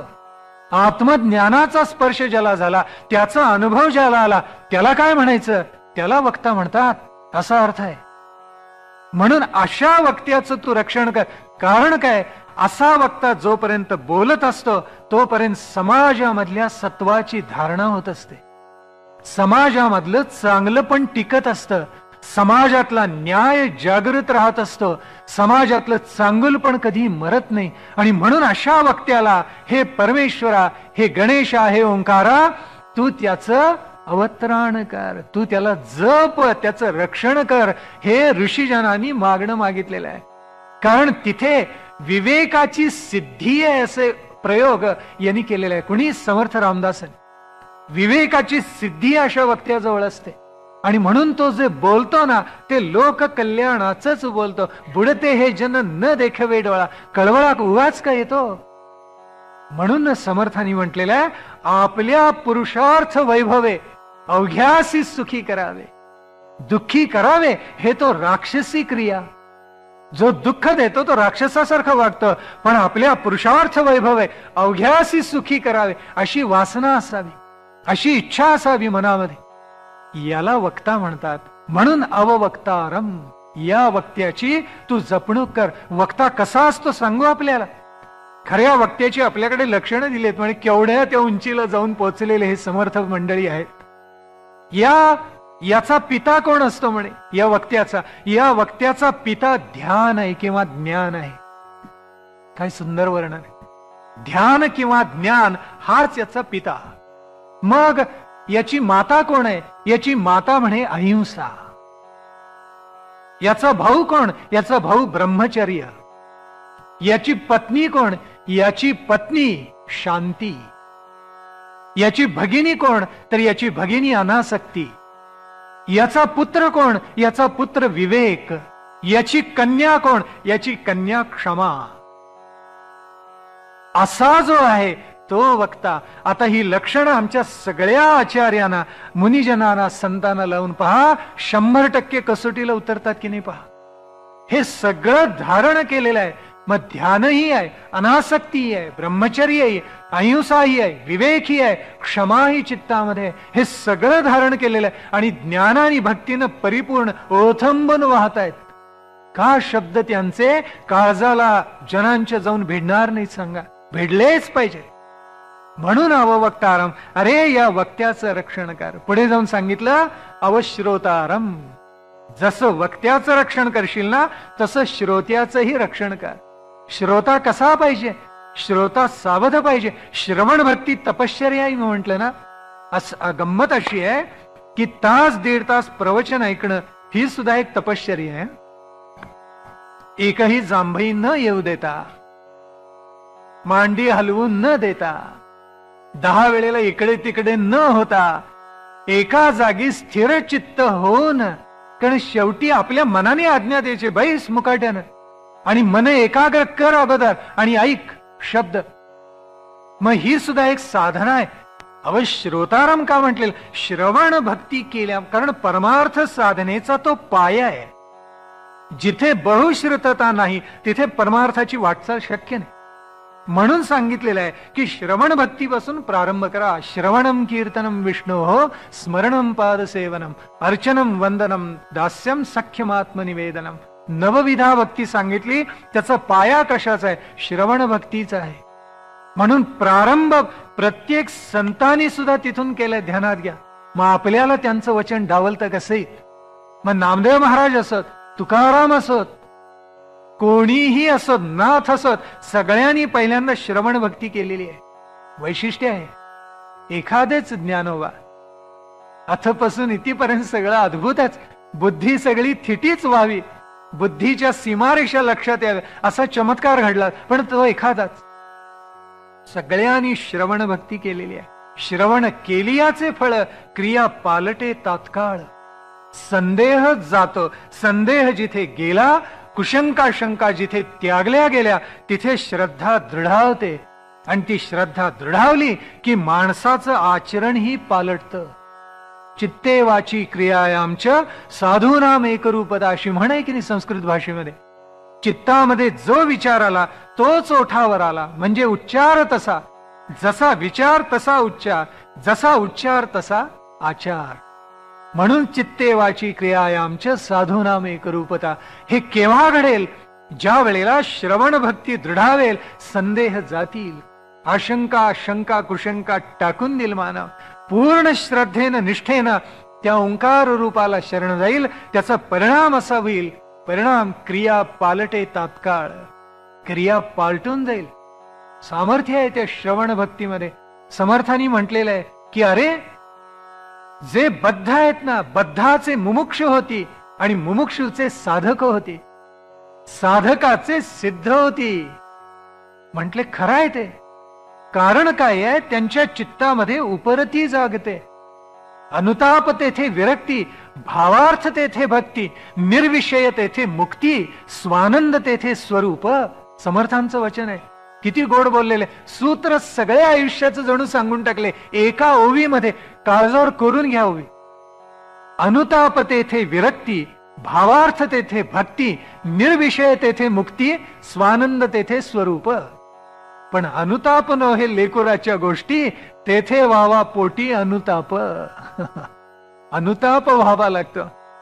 तुकाराम महाराज म्हणाले या बालकाच्या गोष्टी नाहीत रे बाबा, जळावं लागतं. त्यावेळेला कुठे ना काहीतरी जरा मिळतं. अध्यात्म इतकं सोपं नाहीये. प्रेयसाकडून श्रेयसाकडे झेपावायला काही त्यागायची तयारी ठेवावी लागते. आणि त्याग जितका मोठा तितकं ओंकार जवळ आलं म्हणून समजा. त्याग जितका लहान तितकं ओंकाराचं दर्शन लांब. भावार्थ त्यातला उलगडून घ्या, समजावून घ्या. म्हणून श्रवण भक्ती केली पाहिजे. आग्रहाने सांगितले, सर्व संतांनी सांगितले. नाथ नाही म्हणाले, श्रवणाचं 2 प्रकारचं फळ सांगतायत. तुझे श्रवण दोपरी, दोपरी म्हणजे 2 प्रकारच. तुझे श्रवण दोपरी, भगवान श्रीकृष्ण साष्टांग दंडवत घालून म्हणतायत, तुझे श्रवण दोपरी. एक ते चित्त शुद्धी करी, पहिलं फळ सांगितलं, चित्ताची शुद्धी होऊन टाक. एक ते चित्त शुद्धी करी, दुसरे जीव ब्रह्म ऐक्य करी. आहा, काय सुंदर विचार आहे. एक ते चित्त शुद्धी करी, दुसरे जीव ब्रह्म ऐक्य करी, दोही परी उद्धारू. दोन्ही प्रकारे उद्धारून जाऊ ना. केवढा गोमटा लाभ तुझ्या श्रवण भक्ती मधला आहे. म्हणून अववक्तारम जसं म्हटलं तसं अवश्रोतारम. हा माझा जो श्रोता आहे ना, कारण असं आहे की ओंकार स्वरूपाची श्रवण भक्ती घडायला पाहिजे. वक्त्याच्या मुखातून निघालेलं वचन श्रद्धेनं चित्तामध्ये साठवलं पाहिजे. आणि म्हणून मग हा कसा पाहिजे, सद्गुरूच्या वचनावर पूर्ण विश्वास ठेवून जाणारा पाहिजे. सत्शिष्याचे मुख्य लक्षण सद्गुरु वचनावरी विश्वास पूर्ण.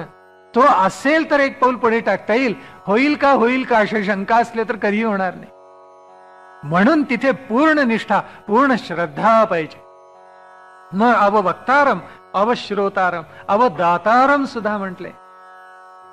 मग हा कसा बरं, अवदातारम, अवधातारम, अवानुचानमविशिष्यम, हे तिन्ही गोष्टी सांगितल्या. दाता स्वतः भगवंतच आहे की अनंत प्रकारे अनंत हस्तानी देतो. अंशतः मानवानी तसं व्हायला नको का? व्हायला पाहिजे. मग त्या दात्याचंही तो रक्षण कर. दाता म्हटलं की आम्हाला पैशाशिवाय दुसरं काही डोळ्यापुढे येतच नाही. केवळ पैसे देणं म्हणजे दातृत्व नव्हे, विचार देणं हे सुद्धा दातृत्व आहे. म्हणून म्हटले अपूर्व कोपी कोशोयम विद्यते तव भारती. हे भारतीय, हे विद्यामाते, तुझा कोश असा अपूर्व आहे, राखून ठेवला तर क्षय होतो, दिल्यानं वाढतो.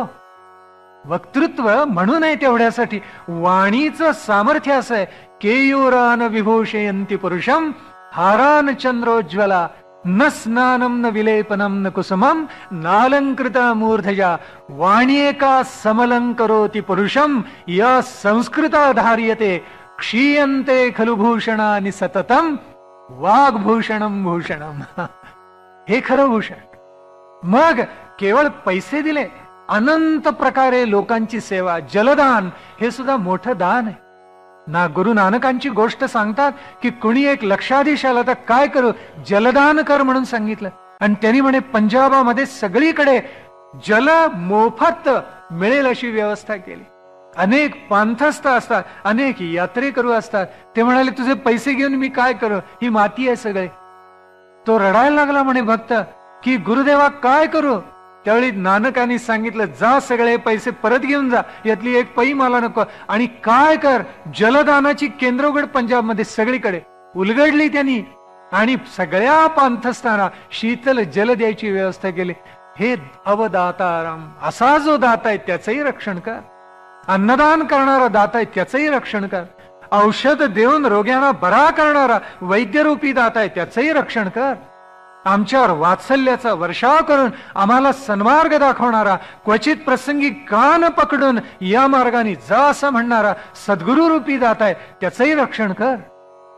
दातृत्व ज्याच्या ठाई आहे, पैसा मिळतो पण त्यातला एक भाग जनांना देऊन टाकतो, त्याचंही रक्षण कर.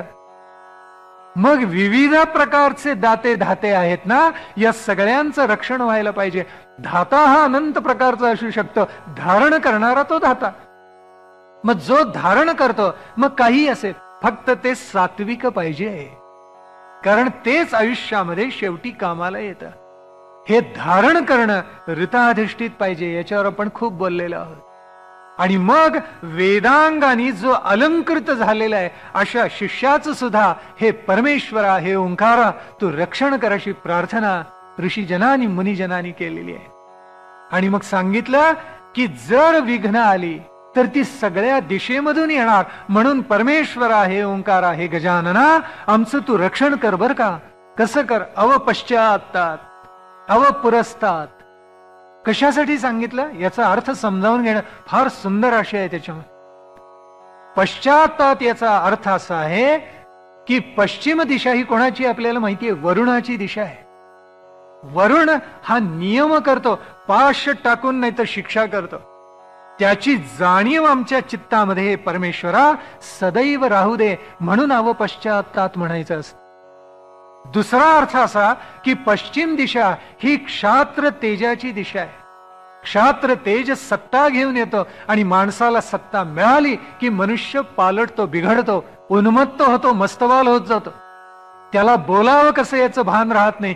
कालपर्यंत पाहिलेलं मनुष्य आज खुर्चीत बसल्यावर कसा बोलायला लागला, उद्धट झाला असं लक्षात येतं. अत्युच्चपदी थोरही बिघडतं असं बोल आहेच ना. मग क्षात्र तेजाबरोबर पराक्रमाला, पराक्रमाबरोबर सत्ता आली. आमच्या मध्ये हा दोष निर्माण होऊ दे नको हे सांगितले आग्रहाने, म्हणून अवपश्चात्तात. आणखीन काय सांगितलं? आणखीन त्याच्यामध्ये अर्थ आहे की आमच्या हातून पूर्वी जर काही पाप घडली असतील ती सहन करण्याची शक्ती किंवा सामर्थ्य आम्हाला द्या. पश्चात्तात होऊन गेलेलं आहे. कदाचित आमच्या हातून निंद्य कर्म घडली असतील, जाणता अजाणता पाप घडलं असेल, आम्हाला ते कळलंही नसेल. एखाद वेळेस आमच्या हातून पाऊल टाकून कोणी कृमी कीटक मारलेही गेले असतील, ते मारले जाणीवपूर्वक नाही. काही वेळेला जाणीव असं आहे, दुबळा असला तर काय करणार हो, देवो दुर्बल घातक हा म्हटलेला आहे ना, असं होतं. म्हणून चिनी भाषेमध्ये म्हण आहे की हत्तीनं म्हणे जाणीवपूर्वक मुंगीवर पाऊल टाकलं तर ते मुंगीचं दुर्दैव, आणि चुकून जरी हत्तीचं पाऊल पडलं तरी ते मुंगीचं दुर्दैव. आता याला काय करणार? परीक्षा प्रारब्धानी असं दुःख वाटायला येतं, त्याला काही इलाज नाहीये. पण आमच्या हातून जाणता अजाणता जर काही पाप घडलेली असतील तर हे परमेश्वरा तू त्याची आम्हाला क्षमा कर, त्याच्यापासून आमचं रक्षण कर. फक्त एवढंच कर, जे संचित साचलेलं आहे, प्रारब्ध रूपाने आमच्या समोर येणार आहे, ते सहन करण्याचं सामर्थ्य आम्हाला दे. म्हणून अवपश्चात्तात. मग म्हटलं अवपुरस्तात, पूर्वेची दिशा इंद्राची. इंद्र नियमन करतो सगळ्या सृष्टीचं वरुणाप्रमाणे, देवांचा तो राजा आहे. आणि मग पूर्व दिशा ही कशी आहे? ते उजळणारी दिशा आहे. सूर्य तिथून उगवतो तशी ती ज्ञान देणारी दिशा आहे. म्हणून प्रार्थना ऋषीमुनी करताना असं म्हणतायत की ज्ञानाचा उदय होऊ दे आणि तो ते ज्ञानाचा सगळा लाभ गोमटा पारमार्थिक हा आम्हाला होऊ दे. म्हणून अवपुरस्तात. किंवा आणखीन असं आहे की कदाचित आम्हाला दूरवरचं पाहता येत नाहीये, पुढे काय घडेल. दृष्ट आहे आणि अदृष्ट आहे. अदृष्टामध्ये पुष्कळ आहे, पण अदृष्टातलं कुणी पाहिलेलं आहे, तेव्हा ते जर आलं वाट्याला तेही सहन करण्याची ताकद आम्हाला दे. मग आणखीन दोन दिशा उरल्या. एक कुबेराची दिशा, अवोत्तरात्तात अवदक्षिणात्तात, दोन्ही सांगून टाकल्या ना. का? त्याचं कारण आहे, उत्तरेची दिशा ही कुबेराची दिशा आहे. कुबेर हा धनवान आहे आणि धन जर आम्हाला प्राप्त झालं तर त्याच्यापासून आमचं रक्षण कर. म्हणजे धनापासून जे दोष मानवाच्या ठाई निर्माण होतात त्या सर्व दोषांपासून आमचं रक्षण कर, अशी प्रार्थना ऋषी करतोय. त्याचं कारण आहे आपल्याला समजावून सांग. जोपर्यंत माणसाजवळ धन नसतं तोपर्यंत अनेक दोषांनी तो वेढला गेलेला असतो. मग पहिल्यांदा काय होतं की धन नाहीये पण अनेक वस्तू आपल्याला मिळाव्यात अशी चित्तामध्ये इच्छा तर असते, आणि म्हणून मग त्याचा तडफडाट होत असतो. काम, अंतःकरणामध्ये पैसा नसला की काम जागला, त्या कामाची पूर्ती धन नसल्यामुळे होत नाही, म्हणून चित्तामध्ये क्रोध जागला. बरोबर आहे? म्हणजे कामही आला, कामाची पूर्ती नाही म्हणून क्रोधही जागला. मग आता काय करायचं? वस्तू तर मिळवायला पाहिजे, म्हणून हा काय करतो? चोरी करायला प्रवृत्त होतो. चोरी करायला गेला म्हणजे वाट्याला बऱ्याच वेळेला दोन गोष्टी येतात. एक, हिंसा करावी लागते. आडवा जर कोण आला चोरी करताना त्याच्या डोक्यात कुऱ्हाड घालायला माणसं कमी करत नाही. मग चोरीच्या बरोबर चोरी तिसरा दोष, मग हिंसा चौथा दोष. समजा हिंसा जरी नाही करावी लागली, पोलिसांनी विचारलं कुठे हिंडतोस इतक्या रात्री, असत्कृती, खोटं बोलावं लागतं. म्हणजे असत्कृती हा पाचवा दोष, आणि त्याच्याबरोबर दंभ हा सहावा दोष निर्माण होतो. धन नाही आहेत तोपर्यंत सहा दोष असतात, आणि धन प्राप्त झालं म्हणजे याही पेक्षा अधिक दोष निर्माण होतात. मग मनुष्याला मस्तवालपणा येतो. ज्याच्याजवळ all virtues rest in gold म्हटले ना, सर्वे गुणाः कांचनमाश्रयन्ते, त्यांना वाटतं आपणच सर्वे सर्व आहोत. ज्याच्याजवळ पैसा आहे त्याला प्रचंड अहंकार असतो. जसा रॉकफेलरला होता आणि स्वामीजींच्या पुढे येऊन उभा राहिला आणि त्याला वाटलं स्वामीजी उत्थापन देतील आणि म्हणतील वा वा वा रॉकफेलर साहेब आलात का, स्वागत आहे, या बरं. स्वामीजींनी त्या माणसाकडे ढुंकून सुद्धा पाहिलं नाही विवेकानंदाने. त्यावेळेला त्याचा जळफळाट झाला. मी कोट्याधीश अमेरिकेमधला आणि हा गोसावडा माझ्याकडे लक्ष देत नाही म्हणजे काय. दुसऱ्यांदा आले, तिसऱ्यांदा आले आणि असे अपमान पाहून गेले आणि शेवटी तो असा संतापला की एक म्हणे लक्षावधी डॉलर्सचा चेक लिहून घेऊन आला रॉकफेलर आणि फेकला. असा विवेकानंद लिहित बसले ते, फेकला टेबलावर आणि म्हणाला हेच पाहिजे ना तुम्हाला, आता तरी माझे आभार माना. स्वामी विवेकानंद हसले. त्या चेककडे एकदा पाहिलं त्यांनी, कागदाच्या तुकड्याकडे, आणि ते म्हणाले मी आपले आभार नाही मानणार, तुम्हीच माझे आभार माना.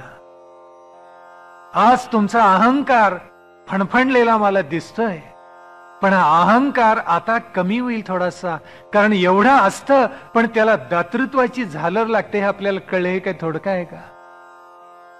स्वामीजींच्या प्रेरणेनं रॉकफेलर फाउंडेशन निर्माण झालं. पुढे स्वामीजींनी त्या माणसाचा अहंकार कमी केला.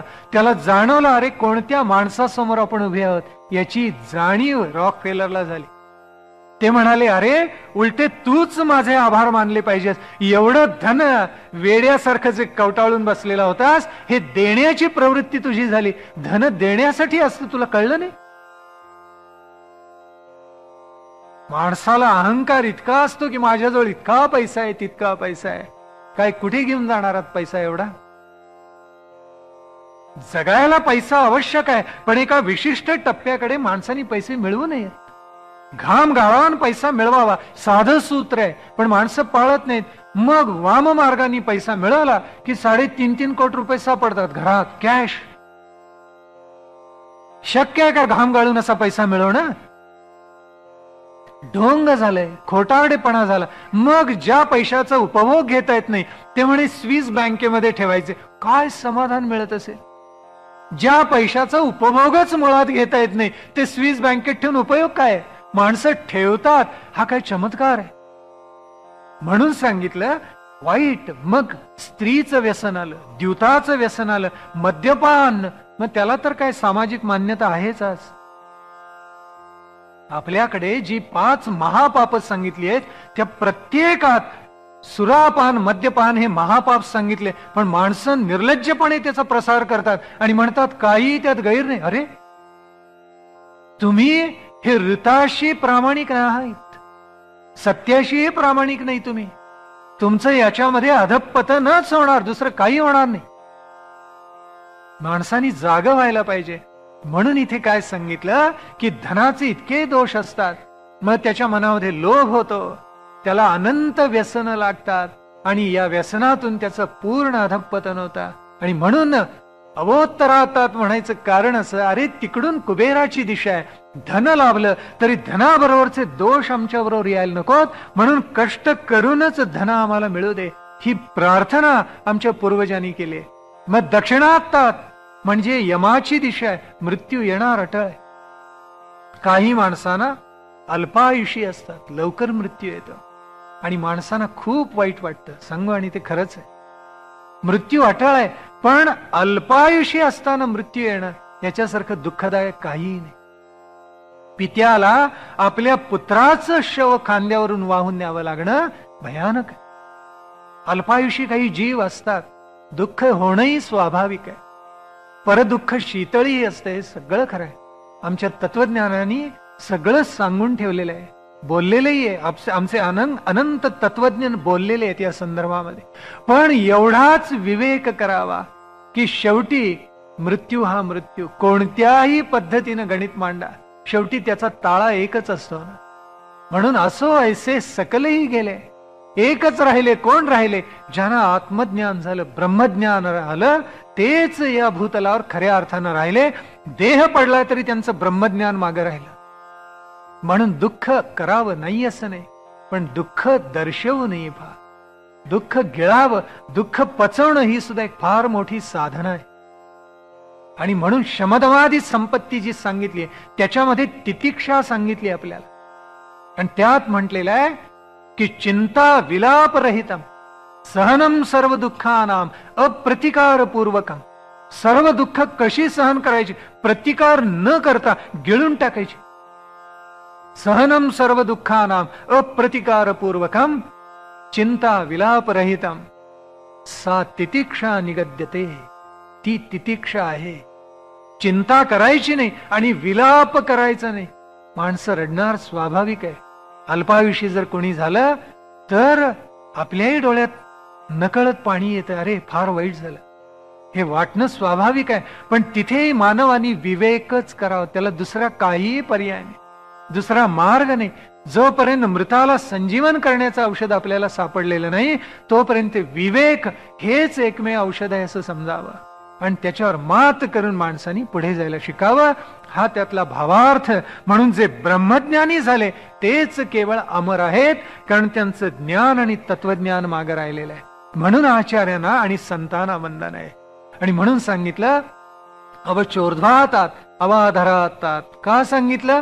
ऊर्ध्व दिशा देवांची आहे आणि अध दिशा ही पृथ्वी मातेची आहे.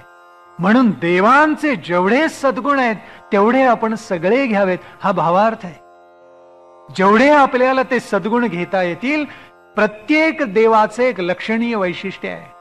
कुणामध्ये पराक्रम आहे, कुणामध्ये नीतिनियम आहेत, कुणामध्ये सहनशक्ती आहे, कुणामध्ये गायन आहे, कुणामध्ये वादन आहे, कुणामध्ये निर्मितीची क्षमता आहे, कुणामध्ये सृजनशीलता आहे, कुणामध्ये रक्षण करण्याची पात्रता आहे. आपण आपलं निरीक्षण करावं, ठरवावं यातला कोणता गुण आपण अंशतः उचलू शकतो आणि तेवढा गुण उचलावा, धारण करावा आपल्या चित्तामध्ये आणि अंशतः तरी तो व्यवहार करण्याचा प्रयत्न करावा.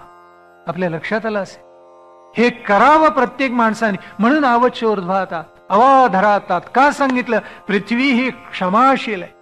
अंशतः तिची क्षमाशीलता प्रत्येक माणसाकडे यावी. आणि म्हणून तू काय कर, आम्हाला या दिशेकडून सुद्धा आमचं रक्षण कर. त्या पृथ्वीसारखी क्षमाशीलता आमच्या चित्तामध्ये निर्माण होईल असं ओंकार रूप गणेशा तू पहा.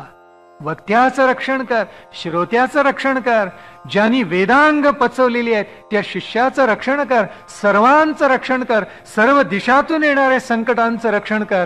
हे ओंकारा तुझ्या ठाई ते सामर्थ्य खचित आहे. कारण उत्पत्ती स्थिती लयच मुळात तुझ्या ठाई आहे.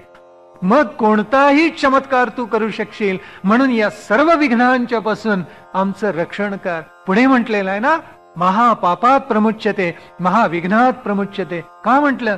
त्याच्यामध्ये हा भाव आहे. या सर्व विघ्नात आणि सर्वतो माम पाही पाही समंतात.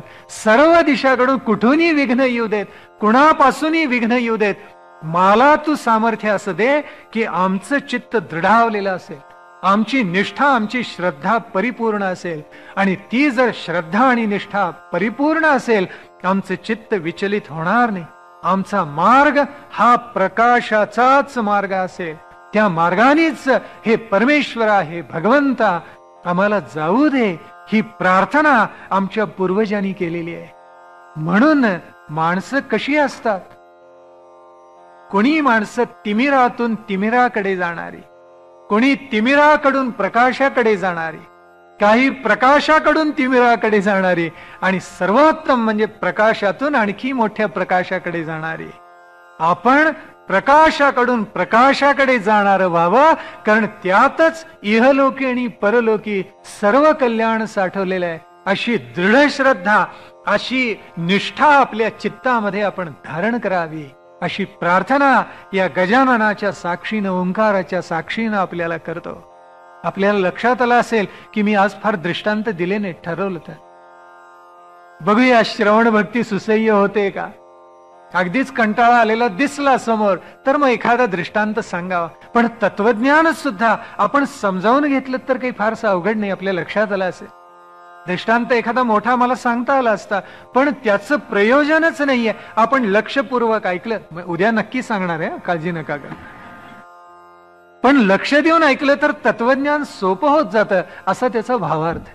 म्हणून आपल्याला प्रार्थना अशी, जेवढं ऐकलं तेवढं चित्तामध्ये साठवून घ्या, त्याचं मनन करा.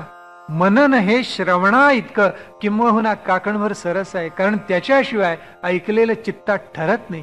म्हणून त्याचं मननही करा आणि ओंकाराला सर्व भावे शरण व्हा अनन्य व्हा त्याच्या चरणाशी, अशी प्रार्थना त्या गणेशाच्या साक्षीनं करतो आणि आज विरमतो.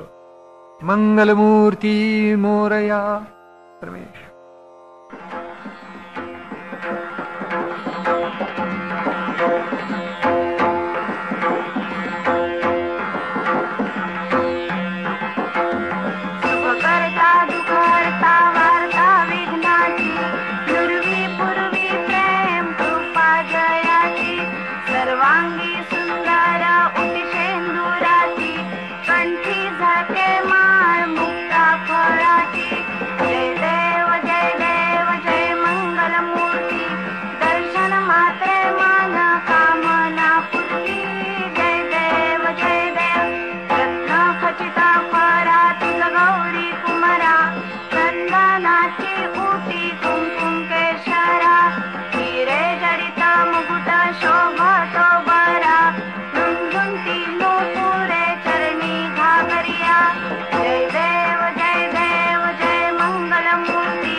मंगलमूर्ती